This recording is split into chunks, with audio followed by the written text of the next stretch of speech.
বেশি হয় কিনা আসলে এই জিনিসটা ক্লিয়ার করার জন্য। হ্যাঁ, চুলকানি হয়ে থাকে কারণ ওইখানে প্রতিনিয়ত আসামি যাচ্ছে, কারাগারে প্রতিনিয়ত আসামি যাচ্ছে, 10 জন 12 জন এরকম করে কন্টিনিউ যাচ্ছে প্রতিদিন। তো যখন আমি গিয়েছি তখন কিন্তু শীতকাল ছিল, ওইখানে কিন্তু সব কিছুই দেয়। তো কম্বলও দিয়েছিল, অনেকে পুরাতন কম্বল কেউ ইউজ করে সেই কম্বলও দিচ্ছে। তো ওইগুলা গায়ে দিতে আসে না যে অনেকজন একসাথে ঘুমাচ্ছে, ওইখানে কাঁথাও ছিল না, কম্বল বালিশ। তো এইগুলো ইউজ করলে আর কি একসময় দেখা গেল অনেকে চুলকানি হচ্ছে, এখানে পানিও ভালো না, জায়গাও ভালো না। আচ্ছা, চুলকানির জন্য কি মেডিসিন দিতেন আপনি? আমি তো কোনো মেডিসিন দিতাম না, আমি কেন মেডিসিন দিব? কি খাওয়া উচিত? আমি তো বললামই তো আমি কোনো প্রশ্নের অ্যান্সার দিব না। আমার জেলখানায় কোনো ট্রিটমেন্ট করেন নাই আপনি? না, আমি জেলখানা কোনো ট্রিটমেন্ট করি না, আমি জাস্ট শুধু মেডিসিন দিই। না, ডক্টর হলে যে আমি ওইখানে যে আমি ট্রিটমেন্ট দিব এটা কিন্তু না। আমি ওইখানে গিয়েছি, আমার এটা ভাগ্যে লেখা ছিল, আমি ওইখানে গিয়েছি, আমাকে একটা ফেক একটা মামলাতে আটক করা হয়েছে, আমি সেই কারণে ওইখানে গিয়েছি। আচ্ছা, ডক্টর সাবিনা তো মানে জেলখানায় ডেলিভারি পর্যন্ত করছে, অনেক ট্রিটমেন্ট করছে, তাহলে আপনি কেন করেন? না, ডক্টর সাবিনা আপু ডেলিভারি ট্রিটমেন্ট করে নাই। করেছে ডেলিভারি করেছে। তাহলে আমি বলতে পারবো না, সে হচ্ছে ফুলগাছের একটা দায়িত্ব ছিল, সে করেছে, তার বইয়েও লেখা আছে। তাহলে আমি এটা সঠিক বলতে পারবো না। আপনি কি ধরেন বই লিখবেন না? না, আমি কিছুই লিখবো না। যদি মনে হয় যে কখনো যদি মনে হয় যে আমি লিখবো বা আমি কিছু একটা করতে চাচ্ছি, তাহলে ওই ক্ষেত্রে তখন আমি ভেবে চিন্তে দেখবো। জেলখানায় কয়েদিদের চুলকানি হয়, তো আপনি সেটা ব্যাখ্যা দিলেন, আপনার চুলকানি হয়েছে কিনা? আপনি তো বলেছেন না না, আমার চুলকানি হয় নাই। আপনার চুলকানি হয় নাই? না না। আচ্ছা, চুলকানি হলে কি খেতে হবে প্রাথমিক? আমি প্রশ্নের অ্যান্সার দিচ্ছি না। তাহলে শেষ পর্যন্ত আমরা আজকে এখানে শেষ করব।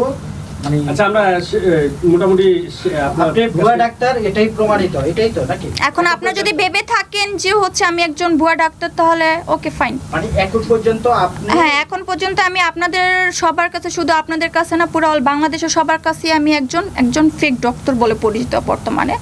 যখন আমি প্রমাণ দেখাইতে পারবো তখন দেখা যাবে। ধরেন আমরা তো বাংলাতে বলছি ফেক, এই ভুয়া ডাক্তার, আর আপনি ইংলিশে বলছেন ফেক, বানানটাই করেন। আমি বলতে বাধ্য, আমি বলবো না। এক কথাই বলেছি, আমি প্রশ্নের অ্যান্সার টোটালি দিব না। দিব। আচ্ছা, আপনারা আমাকে ছোট ছোট কোশ্চেন করবেন, অবশ্যই আমি দিব, বাট আমি এখন টোটালি দিচ্ছি না। আচ্ছা, ছোট কোশ্চেনে করি, ওটি আমি দিব না, আইসিইউ, আমি দিব না, সিসিইউ, কিচ্ছু দিব না। এক কথায় আমি দিব না। দিবেন না? টাইম হলে আমি অবশ্যই দিব। আপনার মনে কি মায়া দয়া ভালোবাসা বলতে কিছুই নেই? সব কিছুই আছে, ছিল। ভালোবাসছেন? কাউকে ভালোবাসছেন? অবশ্যই ভালোবাসছি। কাকে বাসছেন? ছাকা খেয়েছেন না ভালোবাসার মানুষের সাথে এখনো আছেন? কোনটা? আমি ছ্যাঁকা খেয়েছি কিনা বা ভালোবাসা মানুষটার সাথে এখনো কন্টিনিউ কথা হচ্ছে কিনা, স্বাভাবিক কথাগুলো স্বাভাবিক মনে হচ্ছে না। বলেন আপু, বলেন। আচ্ছা, আপনি ওইটা বলেন। অ্যাকচুয়ালি কথা হচ্ছে না, বর্তমানে কথা হচ্ছে না। ভালোবাসার মানুষের সাথে এখনো কথা হচ্ছে না? না বিয়ে করবেন কিনা এখন? না, আমি এখন বিয়েটি নিয়ে চিন্তা করছি না। বিয়ে নিয়ে চিন্তা করছেন না? আমরা কি আপনার বিয়ের দাওয়াত পাবো না? অবশ্যই পাবেন। কবে নাগাদ পাবো? টিকটকে পাবো? টিকটকে কেন পাবেন? অবশ্যই, যেহেতু আপনাদের সাথে একটা পরিচয় হয়েছে, অবশ্যই আপনারা সবাই দাওয়াত পাবেন। হ্যাঁ, আমাদের পক্ষে আমি আপনি হার্ড হয়েছেন? না, আমি টোটালি হার্ট হইনি। আপনাদের যেটা উচিত ছিল সেটাই করেছেন আপনারা। বিয়ে কবে করছেন? এখন ভাবছি না। ভাবছেন না? না, বিয়ে নিয়ে এখন টোটালি ভাবছি না। ভবিষ্যতে? হ্যাঁ, ভবিষ্যতে ভাববো। এখন ভাবনা কি আসলে আপনার? ভবিষ্যতে কি নিয়ে ভাববেন? মানে আপনার মতো ডাক্তার কাউকে বিয়ে করবেন নাকি না অন্য কাউকে? কি মানে আপনি ডক্টর বলেন, আমার এখন টোটালি ডক্টর থেকে মনে উঠে গিয়েছে। ডক্টর বলেন, পুলিশ বলেন, আমি এই দুইটাকে আমি পছন্দ করি না। আমরা দেখেন ডিফেন্সের কাউকে টানিনি, আমি করেছি যে ডাক্তার কাউকে আপনি বিয়ে করবেন না। তাহলে কোনো টিকটকার, না, ইউটিউবার, নো। সার্ভিস? এখন আল্লাহ আমার কপালে কি রেখেছে আমি তো জানি না। তাহলে একজন ভুয়া ডাক্তার? কেন ভুয়া ডাক্তার? হ্যাঁ, এখন আপনাদের কাছে আমি বর্তমানে একজন ভুয়া ডাক্তার হিসাবে, সেই ক্ষেত্রে হচ্ছে আপনারা আমাকে বলতেই পারেন, এটা স্বাভাবিক। তো ভুয়া ডক্টর হিসাবে আমি ভুয়া ডক্টর একজন ছেলেকে বিয়ে করবেন না, আল্লাহ আল্লাহ জানে ভালো যে আমার কপালে কি আচ্ছা, রেখেছে। জেল থেকে বের হয়ে কয়টা টিকটক করছেন? মনে নেই, করেছি টিকটক বাট আমার মনে নেই। কতটা হবে? হবে মনে হয় আপনার মেবি 8 থেকে 10-12টা এরকম হবে। ওখানে কি চিকিৎসা করেন টিকটকে? এই ধরনের- না, ওইখানে তো ফোন অ্যালাউ করতে দেয় না। মানে যখন টিকটক করেন মানে সেখানে কি টিকটকের যারা আছে আর যারা করে তাদের চিকিৎসা কি করেন নাকি? না ফ্যানদের কোনো ট্রিটমেন্ট করেন না। নো, আচ্ছা, যার সঙ্গে ব্যাকআপ হয়ে গিয়েছে, কতদিন প্রেম করেছিলেন তার সঙ্গে? তার সাথে আমার ফোনে বিয়ে হয়েছিল। কারাগারে যাওয়ার ঠিক 2 মাস আগে আমার তার সাথে ফোনে বিয়ে হয়েছিল। যাত্রা সাক্ষী দেখি। ইন্টারেস্টিং ঘটনা। হ্যাঁ, কন্টিনিউ বলেন বলেন। তো তার সাথে আমার ফোনে বিয়ে হয়েছিল। এক সময় যখন হচ্ছে আমাকে আটক করা হয়েছে তখন আমি তাকে কিন্তু ফোন দিয়েছিলাম। প্লাস হচ্ছে শাহবাগ থানার থেকে অনেকে আমাকে হেল্প করতে চাইছে, ডিউটি অফিসাররা। কিন্তু সেই ক্ষেত্রে আমি আমার হাজব্যান্ডের নাম্বারটা দিয়েছিলাম, কিন্তু সে আমাকে টোটালি চিনে না। আচ্ছা আচ্ছা, না চিনার কারণ কি ছিল? কারণ হচ্ছে যেহেতু একটা মিডিয়া হয়ে গিয়েছে, সবাই আমাকে দেখেছে, তাহলে তার সম্মানটা কোথায় গিয়েছে? মানে আপনার হাজবেন্ড সেটা- চিন্তা করেছে? হ্যাঁ, সেটা অবশ্যই সে চিন্তা করেছে বলে সে চলে গিয়েছে। হ্যাঁ, এখন সে আমাকে চিনে না। তো আল্লাহ যদি আমাকে এই বিপদটা যদি না দিত তাহলে আমি বুঝতেই পারতাম না। কতদিন সংসার করছেন? আমি সংসার করি নাই। আপনি হাজবেন্ড বললেন, আমার সাথে শুধু বিয়ে হয়েছে, তার ফোনে বিয়ে হয়েছিল। ফোনে কি বলে বিয়ে করছেন? ভাই, ফোনে বিয়ে হয়েছে, ফোনে কি বলে? না জানি না। আচ্ছা, আমরা একটা জিনিস আসলে এটা অনেকেই জানতে চাই। আপনি যেহেতু এখন আলোচিত হ্যাঁ, ডাক্তার, ভুয়া ডাক্তার হিসাবে যেহেতু বুয়া ডাক্তার হিসেবে আলোচিত, আপনি মোবাইলে বিয়ে করেছেন। আমাদের প্রবাসী ভাইরাও মোবাইলে বিয়ে করে, তারা কিন্তু বাসরও করে। আপনি কি বাসর করেছেন? না।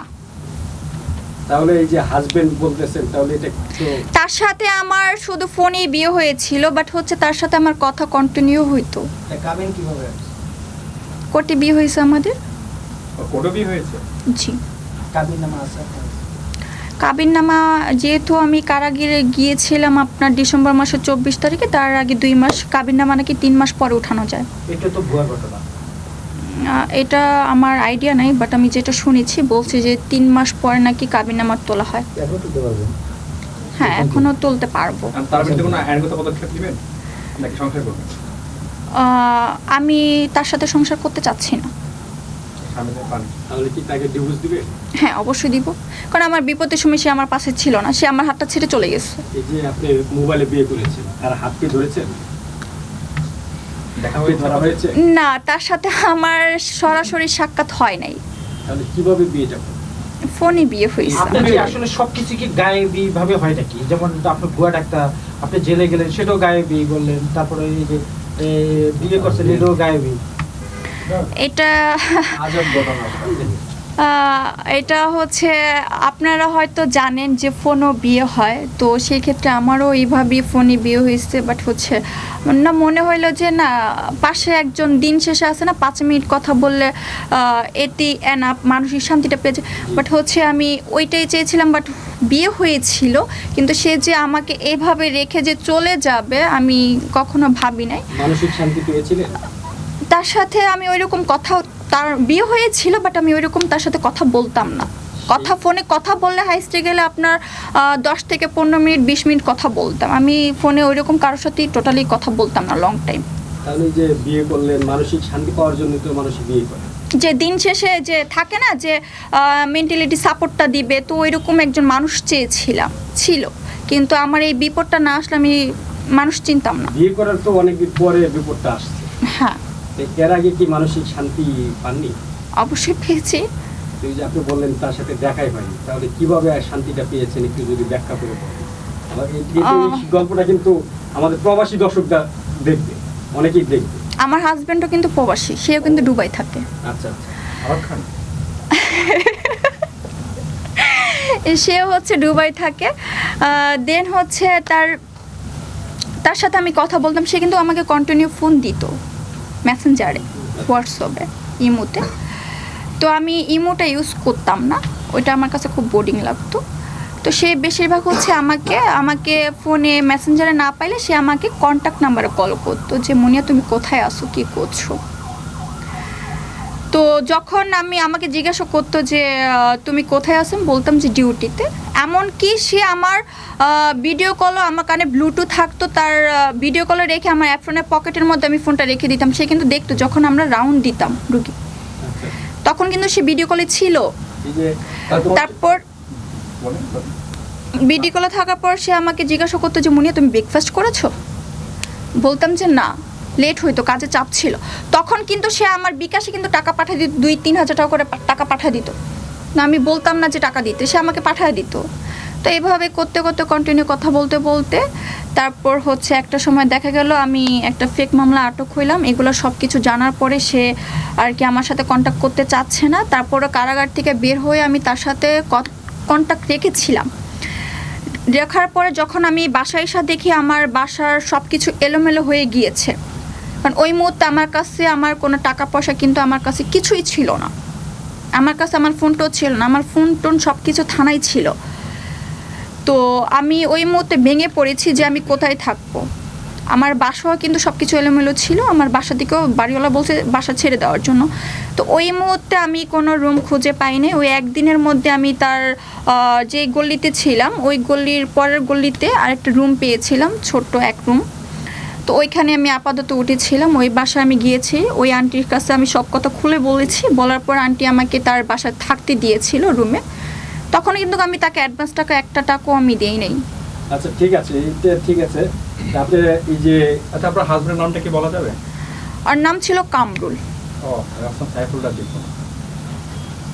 আচ্ছা ওকে। এই যে যেহেতু দুবাই থাকে, আপনি দুবাই বাঙালিদের আমরা অনেক টাইমে দেখি এটা আরব খান এটা বিচার করে, আপনি কি আরব খানের কাছে বিচার দেওয়ার জন্য কিছু করবেন? না, আমি তাকে একদিন হলেও ভালোবাসছি, 1 সেকেন্ডের জন্য হলেও ভালোবাসছি, বাট আমি এটা চাই না তার কোনো ক্ষতি হোক। সে ভালো থাকুক, সুস্থ থাকুক। আচ্ছা আপা, এই যে প্রবাসী ভাইরা কিন্তু বেশিরভাগই বিয়ে করে মোবাইলে, তাদের বাসরও কিন্তু মোবাইলেই করে। তা আপনি কেন করলেন না? আমার মনে হইলো, সেই কারণে আমি করিনি। কিন্তু এই যে আপনি যেখানে বললেন যে ভাই কামরুল ভাই দুবাই থাকে, তারা কিন্তু বেশিরভাগই 90% মোবাইলেই ভালোবাসা বলেন আর বাসর বলেন তার মোবাইলেই। হ্যাঁ, তারা ফোনের মধ্যেই কথাবার্তি সব কিছু, বাট আমার মনে হইলো যে এটা আমার জন্য ঠিক না। হ্যাঁ, তো হ্যাঁ বিয়ে হয়েছে, বাট ওনার সাথে আমার ওই রকম কিছুই, তার সাথে আমার এখনও কিন্তু সাক্ষাৎ হয়নি। তো সে বলেছিল আপনার ঈদের পরে আসবে বাংলাদেশে। সে আসলে আমি তার সাথে কন্ট্যাক্ট করবো না, আমি তাকে সব জায়গা থেকে ব্লক করে দিয়েছি। তার সাথে বর্তমানে আমার টোটালি কথা হচ্ছে না, কারণ যে মানুষটা আমার বিপদের সময় আমার পাশে ছিল না, তাহলে আমি সেই মানুষটা দিয়ে আমি কি করব? আচ্ছা ঠিক আছে। আচ্ছা এই যে ধরেন ভুয়া ডাক্তার প্রমাণিত হওয়ার পরে কি কি হারিয়েছেন? ভুয়া ডাক্তার প্রমাণিত হওয়ার পরে আমি অনেক কিছুই হারায় ফেলছি, অনেক কিছুই হারাইছি, আবার অনেক কিছু পেয়েছি।